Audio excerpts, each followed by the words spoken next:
వాళ్ళు వాళ్ళు ఫోన్ చేసి సార్ రండి రండి రండి అంటేనే నేను వెళ్ళాను తప్ప నేనేదో వెళ్ళాలని కూడా కాదు. అండ్ నేను వాళ్ళు చెప్పిన మాట అమ్మాయి ఉందనే విషయం కూడా నాకు చెప్పలేదు. మామూలుగానే నేనేం చెప్పానంటే, నేను ఇంకొకటి కూడా చెప్తా, నేనే వెళ్ళి ఎతికి ఎవిడెన్స్లు తీసుకురావడం కూడా కాదు. ఇదంతా ఈవిడే నాకు ఇస్తున్న ఎవిడెన్స్ అని చెప్పచ్చు కరెక్ట్గా చెప్పాలంటే. లావణ్య ఇస్తున్నావు? ఎస్. అదేంటి ఎలా చెప్తావేనండి? ఇప్పుడు మనం ఒక 10 తప్పులు చేస్తున్నాం అనుకోండి, ఇప్పుడు బయట ఆ మీడియాలో అందరూ డిస్కషన్ చేస్తున్నారు, మనం 100 మందికి అన్యాయం చేసాం, ఎవడొచ్చి ఇప్పుడు ముందు చెప్తాడో అని భయంగా ఉంటుంది. సో అందరికీ ఫోన్లు చేస్తుంది, ఇగో పొరపాటును కూడా నువ్వు దీంట్లోకి రావకు, పొరపాటును కూడా దీంట్లో రావకు అని చెప్పి వాళ్ళందరినీ వాళ్ళకి సంబంధించిన ఏవో జుట్టు పట్టుకొని ఉంటుంది, వాళ్ళ వీడియోస్ ఏవో పట్టుకొని బెదిరిస్తూ ఉంటుంది. అలా ఈ పాపం ఈ ఇద్దరిని గత కొన్నాళ్ళుగా ఇగో ఈ ఇష్యూ జరుగుతున్న దగ్గర నుంచి మీరు పొరపాటును కూడా మీడియాకి రావకండి, నా గురించి ఏమన్నా మాట్లాడారంటే తెలుసు కదా, మీ పాత ఫోటోలు అవన్నీ ఉన్నాయని చెప్పి బెదిరిస్తాను. మాకేం కర్మ, మాకేం లేదు, మేము మా పాలన బతుకుతున్నాము, నీ దరిద్రం వదిలిపోయింది, మేము హ్యాపీగానే ఉన్నాం అని చెప్పి వాళ్ళు పాపం అమ్మాయి రీహాబిలిటేషన్ సెంటర్కి వెళ్ళి మొత్తానికి సెట్ అయ్యి ఇప్పుడు ఏదో తను బతుకుతుంటే మళ్ళీ ఫోన్లు చేసి కూర్చుంటే 4 సార్లు చెప్పింది. అయినా కూడా ఆవిడకి ఎందుకో టెన్షన్. ఎందుకంటే నేను మాట్లాడుతున్నప్పుడు నాకు ఎవరెవరో కాల్ చేస్తున్నారు అని ఏదో రకంగా వీడికి ఏదో ఫీడ్ వెళ్తుంది, బయట ఏవో లీక్ అవుతున్నాయి, ఎక్కడి నుంచి లీక్ అవుతున్నాయి అని చెప్పి ఆ టెన్షన్లో ఆవిడ సెల్ఫ్ గోల్ ఆవిడే వేసుకుంటుంది అనమాట. అలా చేసిన ప్రయత్నంలో ఆవిడ మొన్న రాత్రి ఈ అమ్మాయి పేరు మీద ఒక ఫేక్ అకౌంట్ క్రియేట్ చేసి ఆ ఫేక్ అకౌంట్లో వీళ్ళ పాత ఫోటోలు, ఈ అమ్మాయి ఉన్న ఫోటోలు లేకపోతే అమ్మాయి కలిసిన ఫోటోలు, కొన్ని అబ్జెక్షనబుల్ ఫోటోలు ఏవైతే ఉన్నాయో అవి దాంట్లో పోస్ట్ చేసి దాని కింద వల్గర్ కామెంట్స్ పెట్టడం, ఇలాంటివన్నీ చేస్తుంటే వాళ్ళు భయపడిపోయారు. ఫస్ట్ ఎందుకు చేస్తున్నా అంటే ఇదిగో ఇదే ఉండబోతుంది రేపు సీన్, పొరపాటు అంటే ఎక్కడో తనకు ఒక కన్ఫర్మేషన్ వీళ్ళు వచ్చేస్తారు లేకపోతే ఇది చేసేస్తారు. వాళ్ళు నిజంగా రావాలనుకోలేదు. ఈవిడ చేసిన దానికి ఇంక వాళ్ళు తట్టుకోలేక ఎక్కడికి రావాలి, ఎవరో ఇద్దరు వచ్చేసి వ్యక్తులు నేను అమ్మాయి గురించి మాట్లాడతానంటే ఎవరు పట్టించుకోరు. ఇప్పుడు శేఖర్ భాష ఒకడు నిలబడ్డాడు, వాడు వెనకాల వెళ్ళి నించుంటే మనకి ఒక నమ్మకం అని చెప్పి వాళ్ళు వచ్చారు. నేను యాక్చువల్గా వాళ్ళని తీసుకొచ్చి సరే మామూలుగా ఒక యూట్యూబ్ ఛానల్లో పెడితే కొంచెం తక్కువ కవరేజ్ వస్తుంది, పెద్ద శాటిలైట్ ఛానల్ అయితే ఎక్కువ మందికి రీచ్ అవుతుంది ఇది అని చెప్పి అనే ఉద్దేశంతో నేను జీ తెలుగు వాళ్ళు ఫోన్ చేస్తే భయ ఇది ఉంది, ఇట్లా ఉంది, కొత్త ఎవిడెన్స్ ఉంది ఆవిడకి అగెనిస్ట్గా అని. నాకు అది చెప్పాల్సిన అవసరం, అంత పర్సనల్ తీసుకోవాల్సిన అవసరం కూడా ఒక విషయం ఏంటంటే, ఆ అమ్మాయి చాలా చిన్నపిల్ల సార్, 21 సంవత్సరాలు 22 సంవత్సరాలు ఆ పిల్లకి. అమ్మాయి మాటలు వింటుంటేనే చాలా బాధేసింది. అంటే బలవంతంగా తీసుకొచ్చి డ్రగ్స్ నోట్లో పెట్టి కూల్ డ్రింక్ ఏదో పోసేసి అలా అలవాటు చేసింది ఆ అమ్మాయికి. ఎందుకంటే ఈవిడికి కంపెనీ కావాలట, ఈవిడ డ్రగ్స్ వేసుకున్నప్పుడు 24 గంటలు మేల్కొని ఉంటుందంట, ఆ పక్కన కంపెనీ కావాలట, అందుకని అలా అలవాటు చేసింది నాకు అని అమ్మాయి చెప్పుకొచ్చింది. సో ఆ అమ్మాయి చెప్పిన దాంట్లో నేను జెన్యున్గా ఉంది అని ఫీల్ అయ్యాను. ఆ అమ్మాయి జెన్యున్ క్యాండిడేటే కాదా నేను ఎంక్వైరీ చేసుకున్నాను. అంతా తెలిసిన తర్వాత మళ్ళీ ఈవిడ కూడా కన్ఫర్మ్ చేసింది. సో నేను ఆవిడ తీసుకురావడానికి కూడా కారణం ఏంటంటే ఒక హ్యూమనిస్టిక్ యాంగిల్తో తప్ప ఈ రాజతను లావణ్య ఈ చిల్లర పంచాయతీలు ఇవన్నీ అక్రమ సంబంధాలు ఇవన్నీ కాదు. This is bigger. ఇట్లా ఎంతమంది ఈ అమ్మాయి చేతులు నాశనం అయిపోయారు. ఇమ్మీడియట్గా ఇట్లాంటి వాళ్ళని అదుపులోకి తీసుకొని విచారించకపోతే ఇటువంటి వాళ్ళు ఎంతోమంది ఇంకా బాధపడుతుంటే, ఎంతోమందిని బ్లాక్మెయిల్ చేస్తూ ఇంకా వాళ్ళని అలాగే చేస్తారు. పోలీసులు కంప్లైంట్ ఇస్తున్నారు, వాళ్ళు ఇస్తారు. So that was the point. నేను ఆ ఛానల్కి మొదట్లో ఈ టైప్ ఆఫ్ వర్షన్ మీ దగ్గర నుంచి రాలా? అదేంటి, అది ఎవాల్వ్ అవుతూ వచ్చింది, రోజు రోజుకి కొత్త కోణాలు కనిపిస్తూ వచ్చినాయి దీంట్లో. సో ఎందుకంటే ఆవిడ బాధితులు కామ్గా ఉందాం అనుకున్నా కూడా ఈవిడే ఫోన్లు చేసి రెచ్చగొట్టి ఈ స్టేజ్కి తెచ్చుకుంది ఆవిడ. వాళ్ళు ఇంకా తిరగబడి ఎట్లాగైనా సరే నేను నాశనం అయిపోయినా పర్లేదు, ఏమైపోయినా పర్లేదు, ఈ దాస్యం రోజు నేను చేయలేను, రోజు ఈ బ్లాక్మెయిల్ నేను పడలేను అని చెప్పి ఆమె అబ్బాయి ఇద్దరు కూడా తిరగబడి రావడం జరిగింది. అది మీరు చూసిన ఇంటర్వ్యూ. అయితే వాళ్ళిద్దరిని నేను యాక్చువల్గా అక్కడ ప్రొడ్యూస్ చేద్దామని వెళ్ళాను, పెద్ద ఛానల్ కదా ఇది వస్తుందని చెప్పి.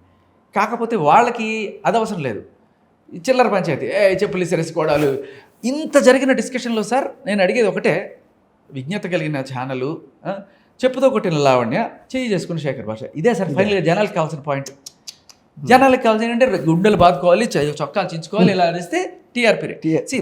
బేసికలీ ఒక ఎథిక్స్ అనేవి మరి అన్ని తెలిసిన శేఖర్ భాష, ఇప్పుడు శేఖర్ భాష ఈజ్ ఆల్సో ఇన్ మీడియా, అన్నీ తెలిసినప్పుడు అక్కడికి ఎందుకు వెళ్ళారు? నేను వెళ్ళిన పాయింట్ వాళ్ళకి చాలా క్లియర్గా 2-3 సార్లు చెప్పాను సార్. నేను వచ్చిన నేను ఆవిడ గురించో రాజధాని గురించో మాట్లాడడానికి రాలేదు, నేను వచ్చింది అది చెప్పడానికి వచ్చాను సార్, అది అయిపోయింది sir, beyond point I have proved, ఇంకో కొత్తగా ప్రూవ్ చేసుకోవాల్సింది ఏం లేదు, ఇది వినండి సార్, దీనికోసం నేను వచ్చాను అంటే ఎంతసేపు ఈ పితలాటకమే ఉంది తప్ప ఇది నాకేమనిపించిందంటే వీళ్ళని అక్కడ కూర్చోబెడితే కనీసం ఆయన లాయరు గొంతేసుకొని పడిపోతాడు, ఈవిడ మధ్య మధ్యలో ఇట్లాంటి డ్రామాలు ఏడుపులు ఇవన్నీ చేస్తుంటే వీళ్ళ మాటలు ఎవరు వింటారు? అసలే భయపడిపోయినారు పిల్లవాళ్ళు.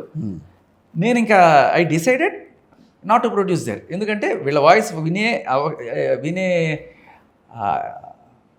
మూడ్ లేదా, కాదు అట్మాస్ఫియర్ లేదా, వినే అట్మాస్ఫియర్ లేదు, వినాలనే ఆశ కూడా లేదు. వాళ్ళకి కావాల్సింది ఏంటంటే రచ్చ, బేసికలీ రచ్చ కొట్టుకోవాలి, తిట్టుకోవాలి, రచ్చ చేసుకోవాలి, అది ఇలాంటి టైటిల్స్ పెట్టుకోవాలి. ఒక్కటైనా జనానికి పనికొచ్చే టైటిల్ ఉంది దాంట్లో. చెప్పుతో కొట్టిన లావణ్య చేయి చేసుకున్న శేఖర్ భాష, రచ్చ రోడ్లో పడి కొట్టుకున్నారు, చూడండి బాగుంది. ఇదే సార్.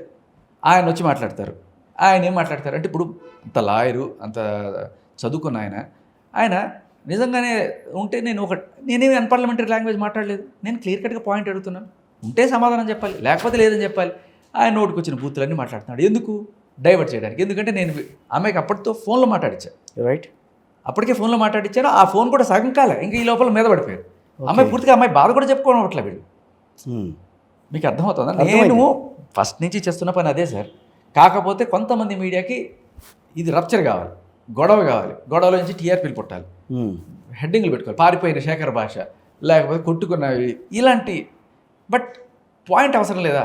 ఎవరికి ఏం జరుగుతుంది? That is my intention. నేనేం బఫూన్ చేయడానికి రాలా, నిజం ఉంది చూడండి. అది కూడా నేనేదో భయంకరంగా కష్టపడి చేసిందే లేదు సార్.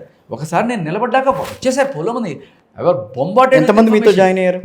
జాయిన్ కాదు, చాలా మంది. ఎంతమంది మిమ్మల్ని కాంటాక్ట్ చేశారు ఈ విషయం మీద? కనీసం ఒక 50-100 మంది. 50-100 మందిని అమ్మాయి ఇన్వాల్వ్ చేయగలిగిందా ఈ విషయంలో?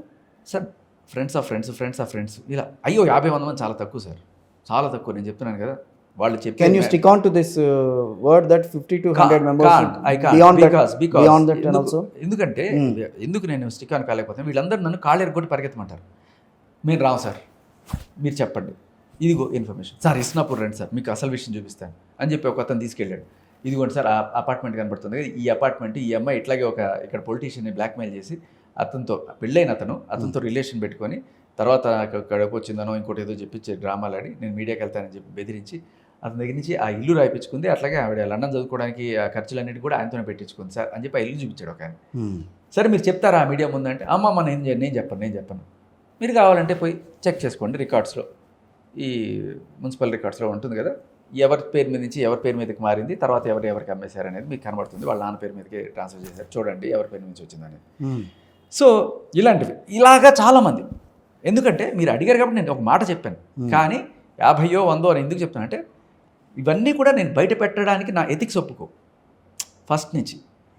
ఏవైతే ఇప్పుడు మీరు ఎథిక్స్ ఇన్ ద సెన్స్ ఈ అమ్మాయి వేరే వాళ్ళతో మాట్లాడింది అనుకోండి, వాళ్ళ కాన్వర్జేషన్ ఉంది, ఓకే, కానీ ఆ అబ్బాయి వాయిస్ వస్తే రేపు ఆ అబ్బాయి భయపడుతున్నాడు ఏమన్నా అవుతుందో అని చెప్పి, ఈ అమ్మాయి దగ్గర ఉన్న వీడియోస్ ఏవో పెట్టి బ్లాక్మెయిల్ చేస్తుంటాడు.